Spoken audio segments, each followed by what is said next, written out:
नापाक चीज को हम क्या कहेंगे? नजिस। क्या कहेंगे? नजिस। एक होता है नजस। क्या होता है? नजिस। नजस कहते हैं हराम चीज, ऐने नजासत। ऐने नजासत। जैसे पेशाब हराम है कि नहीं, तो पेशाब को नजस कहेंगे।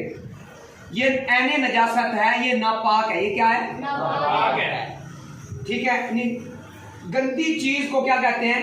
गंदगी को क्या कहते हैं? नजस कहते हैं। शराब नापाक है कि नहीं? शराब के लिए अगर कोई बोले कि ये शराब नजस है या नजस है, शराब खुद नजस है। क्या है?